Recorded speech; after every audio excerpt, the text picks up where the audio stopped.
What are union craft wage rates in the United States?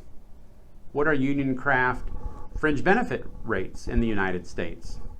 How do these vary by region and by craft? If you'd like to know this information to help you in your business, stick around and I'll give you an overview of the CLRC Union Labor Costs in Construction Report. Okay, so as we look at CLRC's Union Labor Costs in Construction Report, which just came out here at the beginning of April, I want to walk you through the results in that report. So in Exhibit 1, we see a nice picture that gives us the distribution of total package rates for union craft workers in the construction industry. The $50 to $60 range is the most popular range, the most common range. And if you throw in the two adjacent ranges, $40 to $50 and $60 to $70, you're capturing about 73% of all rates in the U.S. So that's the sweet spot of where most union craft labor rates fall. As we shift to Exhibit 2, we take a look at the rates stratified by region in the U.S. And as has been the case for a number of years, the Southwest Pacific region, which is California, Hawaii, and Arizona, has the highest average union craft labor rates, $69.45. If we go down to the other end of the spectrum, we see that the lowest rates are in the Southeast and South Central regions. The South Central region has the lowest average rates at $39.42. And of course, union density is much less in the south part of the U.S., and that lends itself to lower rates. And if you recall from our settlements report, which looks at the percent increases in union craft labor, the smallest increases typically are also in the South and Southeast and South Central regions of the U.S. The U.S. average, $59.10. So in construction, the average wage rate for craft labor is $59.10. The range from low to high is just over $30. So there's quite a range. So the region, the part of the country that you're in, has a lot to do with what your union craft labor pay rates are. We can also stratify these rates by the crafts themselves. Exhibit 3 shows that the highest paid craft total package is Boilermakers. And by total package, we mean wages, fringe benefits, which includes health and welfare and all forms of retirement, defined contribution and defined benefit, apprentice, and any other employer payments that are not federally mandated by law. Boilermakers have the highest rate at $70.62. The lowest rate falls with roofers at $45.95. The U.S. average again is $59.10, so the high rate is about just under $12 higher than the midpoint or the U.S. average, and the low rate is about $13 or 22% lower. So again, just as we saw in the regions, there's a pretty good spread in these rates depending on what craft we're talking about.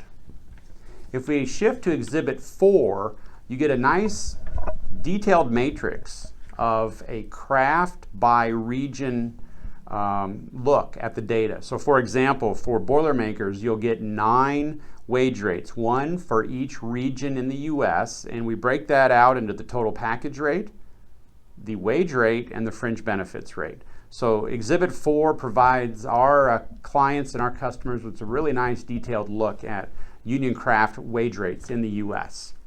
If we move on to Exhibit 5, you get to drill down a little bit deeper into the craft pay into a couple of more niche or esoteric categories, and that would be the defined contribution retirement and vacation. Not every settlement or every wage sheet has these.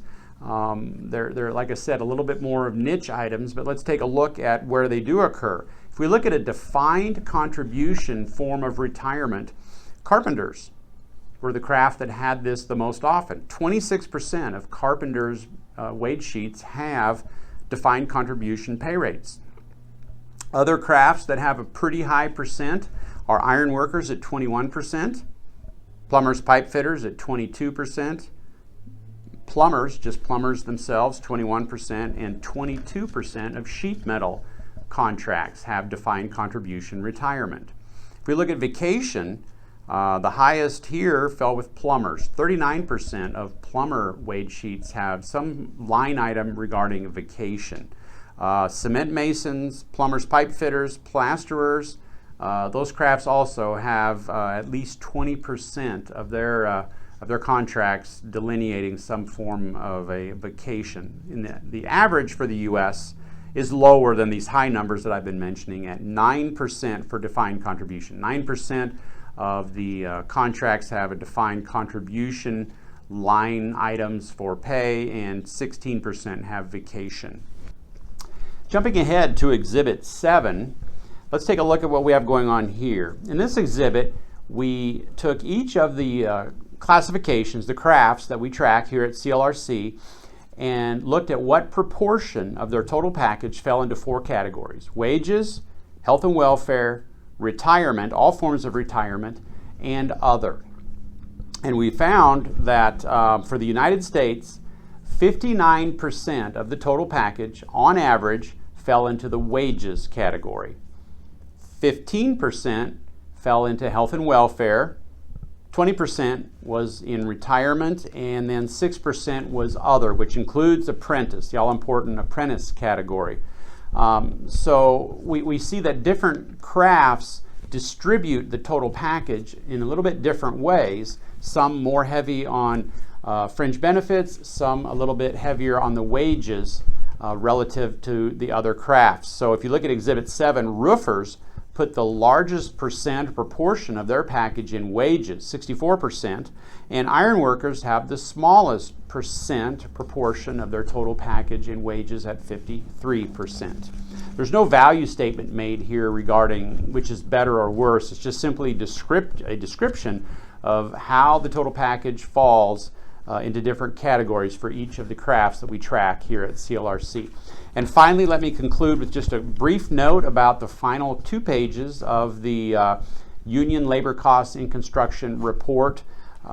We've repeated some data at the end from our settlements report, and it shows that the average increase for your first year settlements was 2.8% in 2020, or $1.63, and both of these values were less than they were in 2019. So for the first time in about a decade, we saw a slowing of the increases, probably in large part due to the coronavirus pandemic. If you'd like more information about increases as percents and dollar amounts, please see the CLRC Settlements Report 2020 year-end.